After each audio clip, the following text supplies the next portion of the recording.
गूंगी बहू की कहानी। हसमुख और बातूनी अर्चना को आज लड़के देखने वाले आ रहे थे तो उसकी माँ ने उसे हिदायत देते हुए समझाया, देख अर्चना बेटा, वो लोग जितना पूछें उतना ही जवाब देना।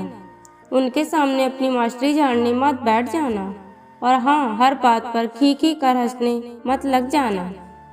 मम्मी वह कुछ पूछेंगे तो जवाब देना ही पड़ेगा ना, और मुझे कोई शौक नहीं है सबके सामने अपनी मास्टरी झाड़ने का।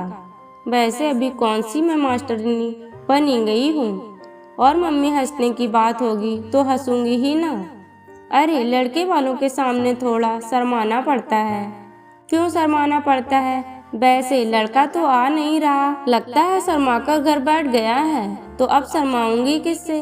अर्चना ने चुटकी लेते हुए कहा।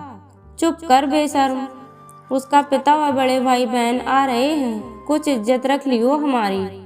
तभी दरवाजे की घंटी बज गई। लगता है वह लोग आ गए। तू जा अंदर, जब बुलाऊं तब बाहर आना। दरवाजा खोल अर्चना के मम्मी पापा ने उनका स्वागत कर बिठाया। कुछ समय बाद लड़के की बहनों ने उनसे अर्चना को बुलाने के लिए कहा। थोड़ी देर में अर्चना चाय लेकर आ गई। अर्चना ने सबका अभिवादन किया। लड़के के पिता और भाई ने 12 सवाल पूछे। फिर वह अर्चना के पिता के साथ दूसरे कमरे में चले गए। उनके जाते ही अर्चना थोड़ी निश्चिंत हो गई, क्योंकि पिता के सामने वह खुलकर बात नहीं कर पा रही थी और मम्मी तो रसोई में बिजी थी। लड़के की बड़ी बहन ने उससे पूछा, तुम कितनी बड़ी हो? बीए किया है नॉन कॉलेज से।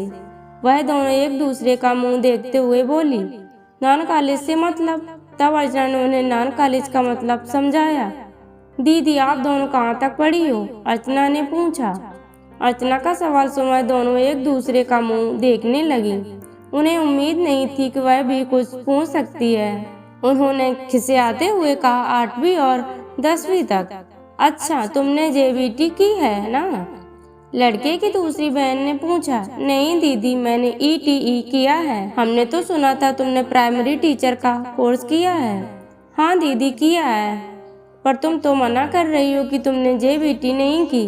दीदी जेबीटी हरियाणा में होती है, दिल्ली में इस कोर्स को ईटीई कहते हैं। अर्चना ने मुस्कुराते हुए कहा। धीरे धीरे अर्चना अपनी रौ में आ गई थी। वह दोनों एक सवाल पूछते हुए 2 जवाब देती। तभी दूसरे कमरे से लड़के के पिता ने उन्हें सलाह मशवरे के लिए बुलाया। उन्होंने अपनी बेटियों से पूछा, कैसी लगी लड़की? तो बड़ी बहन थोड़ा मुंह बनाते हुए बोली, पिताजी रंग रूप तो आपने देख ही लिया है और डिग्रियां भी सभी सही हैं, तो फिर क्या कमी है? बस बोलती थोड़ी ज्यादा है।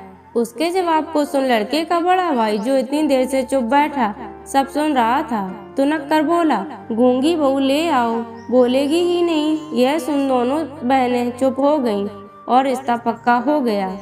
आज भी शादी के बाद अर्चना के पति बहस होने पर यह गुस्से में जब भी उससे कहते, कितना बोलती हो तुम, तब अर्चना धीरे से यही डायलॉग मार देती है, गूंगी बहू ले आते, बोलती ही नहीं। दोस्तों, ऐसी कहानियाँ सुनने के लिए चैनल को सब्सक्राइब करें, वीडियो को लाइक करें।